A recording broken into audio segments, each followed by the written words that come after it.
Good morning all of you. इस video में हम वायरल डिजीज यानी कि विषाणु जनित रोगों के बारे में जानेंगे। तो वायरल डिजीज की बात करें, इससे पहले वायरस होता क्या है। तो वायरस जो है एक सब माइक्रोस्कोपिक इन्फेक्शियस एजेंट है that reflects only inside the living cells of an organism. यानी कि वायरस जो है सिर्फ सेल यानी कोशिकाओं में अपना वृद्धि और प्रजनन यानी विकास और प्रजनन करता है। अगर आप किसी वायरस को किसी बोतल में बंद करके रख दें तो आप अगर मान लीजिए 1000 साल या लाखों वर्ष के बाद उस वायरस को आप निकालेंगे तो वह उसी अवस्था में रहेगा। और उसके बाद अगर उस वायरस को आप किसी सेल में ट्रांसप्लांट कर दें तो वायरस एक्टिव हो जाएगा। वैसे वायरस इनएक्टिव नेचर का होता है, लेकिन सेल में जाते ही वह एक्टिव हो जाता है। और वायरस का खोज किसने किया? तो दमित्री इवानोवास्की। कब किया?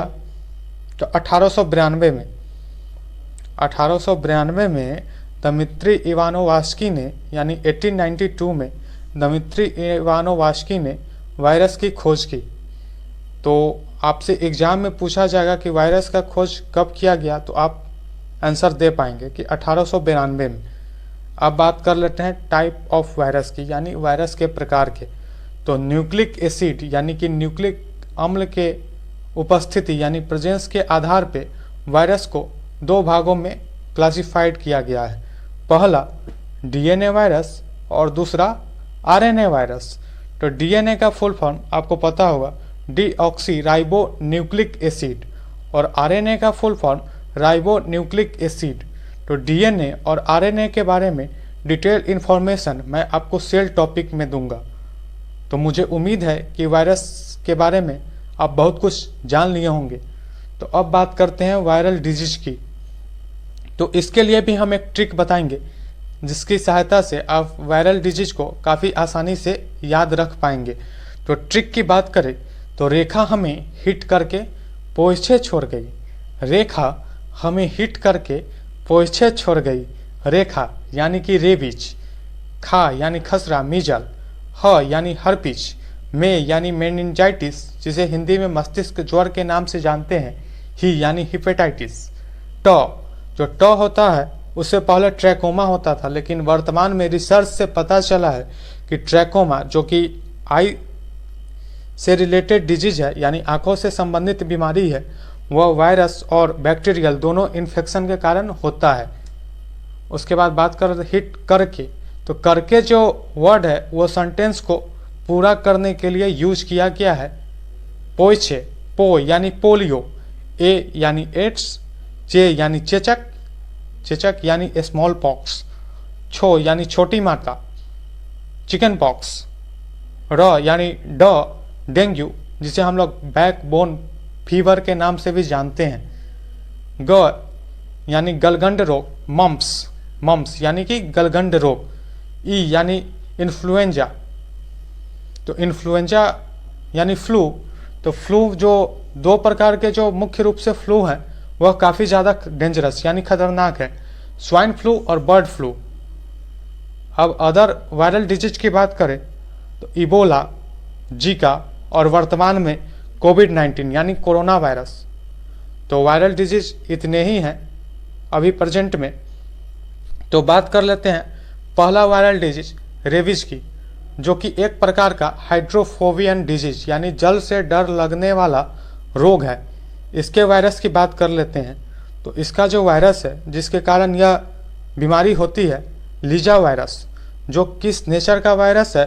तो न्यूरोट्रॉपिक वायरस, न्यूरोट्रॉपिक वायरस है और यह आरएनए कैटेगरी का वायरस है। रेबीज जो बीमारी है वो जो लीजा वायरस के कारण होता है, तो इसे स्ट्रीट वायरस के नाम से भी जानते हैं। इसके कैरियर की बात करें तो dog, wolf, cat, monkey, horse, ETC, यानी कि यह जो डोमेस्टिक मैमल्स है उससे इंसानों में फैलता है। तो यह इफेक्ट कहाँ डालता है? तो न्यूरोट्रॉपिक नेचर का जब वायरस होगा ना तो डायरेक्ट इंसान के ब्रेन पे यानी मस्तिष्क पे अपना इफेक्ट डालेगा। और सिम्टम्स की बात करें तो एंजाइटी, माफ़ कीजिएगा, anxiety, brain death, fever ETC treatment, इसके रोकथाम के लिए जो उपाय किया जाता है ब्लड ट्रांसफ्यूजन और एंटीवायरल ड्रग, यानी कि इसको रोकने के लिए एंटीवायरल ड्रग का यूज भी किया जाता है अगर यह बीमारी हो जाए तो, और ब्लड ट्रांसफ्यूजन यानी कि ब्लडों का अदला बदली बोल सकते हैं कॉमन लैंग्वेज में, अदला बदली। तो इसके लिए वैक्सीन का भी यूज किया जाता है। रेबीज का वैक्सीन भी मार्केट में आता है, तो इसका भी यूज किया जाता है रेबीज से बचाव के लिए। तो अब दूसरी वायरल डिजीज यानी मीजल खसरा की बात करें तो जो यह एक कॉन्टेजियस यानी कि संक्रामक डिजीज है जो कि पर्सन टू पर्सन स्प्रेड कर सकता है यानी फैल सकता है। तो इसका जो वायरस है रूबेला वायरस, जो कि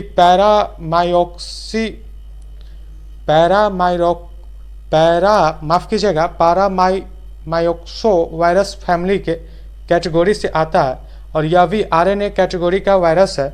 और यह इफेक्ट कहाँ डालता है तो यह हमारे रेस्पिरेटरी सिस्टम और स्किन दोनों पे इफेक्ट डालता है।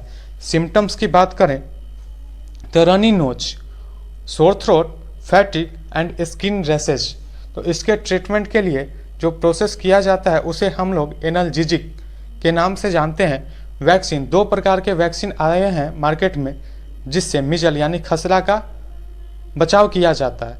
तो पहला जो वैक्सीन है MMR यानी मम्प्स, रूबेला और मिजल, और तीसरा जो है MMRV यानी mumps, missile, rubella and chicken pox. अब बात कर लेते हैं नेक्स्ट वायरल डिजीज हर्पीज की। तो इसका जो वायरस है हर्प्स सिम्प्लेक्स वायरस यानी कि हर्प्स सिम्प्लेक्स वायरस या हर्पीज सिम्प्लेक्स वायरस, दोनों में से कोई भी नाम से आप इसे जान सकते हैं। तो यह जो है DNA कैटेगरी का वायरस है, और यह इफेक्ट कहाँ डालता है तो यह हमारे स्किन यानी कि त्वचा पे अपना इफेक्ट डालता है। सिम्टम्स की बात करें तो स्वेलिंग और इन्फ्लेमेशन यानी सूजन और जलन कहाँ होता है भाई, तो त्वचा में इफेक्ट डालेगा ना, तो सूजन और जलन कहाँ होगा तो त्वचा में ना होगा। और जब जलन और सूजन होगा तो जाहिर सी बात है कि बीमार भी आदमी को बुखार भी हो जाएगा, फीवर भी हो जाएगा। तो इसके ट्रीटमेंट के लिए भी एंटीवायरल ड्रग का यूज किया जाता है। अब बात कर लेते हैं मेनिंजाइटिस यानी मस्तिष्क ज्वर की। तो मेनिंजाइटिस जो है 2 प्रकार के होते हैं, बैक्टीरियल मेनिंजाइटिस और वायरल मेनिंजाइटिस। तो बैक्टीरियल मेनिंजाइटिस में जहाँ निमोनिया जो बैक्टीरियल डिजीज है वह एक प्रकार का बैक्टीरियल मेनिंजाइटिस के कैटेगरी में ही आता है, जिसे मैंने आपको बैक्टीरियल डिजीज में बता दिया था। आज बात करेंगे वायरल मेनिंजाइटिस की। तो इसका जो वायरस है इंटेरो वायरस है, और यह इफेक्ट कहाँ डालता है तो ब्रेन पे डालता है। तो ब्रेन की बात यानी इफेक्ट की बात करें, इससे पहले आपको मैं बता दूं मेनिंजेज होता क्या है। तो मेनिंजेज एक मेम्ब्रेन होता है जो क्या करता है तो वह जो ब्रेन और स्पाइनल कॉर्ड को कवरिंग करने का यानी कवर करने का काम कौन करता है तो मेनिंजेज करता है, और मेनिंजेज पे ये अपना इफेक्ट डालता है। तो ऑलरेडी ब्रेन का ही पार्ट है, तो हम लोग कॉमन रूप से इसके इफेक्टेड पार्ट को ब्रेन के रूप में जानते हैं, लेकिन यह जो मुख्य रूप से इफेक्ट करता है मेनिंजेज पे करता है। तो इसके सिम्टम्स की बात करें तो इन्फ्लेमेशन एंड स्वेलिंग ऑन मेनिंजेज। तो जब इन्फ्लेमेशन यानी जलन और सूजन मेनिंजेज में होगा ना तो आदमी को होल बॉडी पेन, वोमिटिंग और फीवर तीनों काफ़ी ज़्यादा होगा। तो इसके ट्रीटमेंट के लिए भी एंटीवायरल ड्रग का यूज किया जाता है। तो आप मेनिंजाइटिस के बारे में जान लिए, रेबीज के बारे में जान लिए, मिजल के बारे में जान लिए, हर्पीज के बारे में जान लिए, माफ़ कीजिएगा, हर्पीज के बारे में जान लिए। तो अगले वीडियो में मैं अदर वायरल डिजीज के बारे में आप सभी के साथ डिस्कस करूंगा। तो आज के लिए बस इतना ही। बहुत बहुत धन्यवाद। Thank you so much again.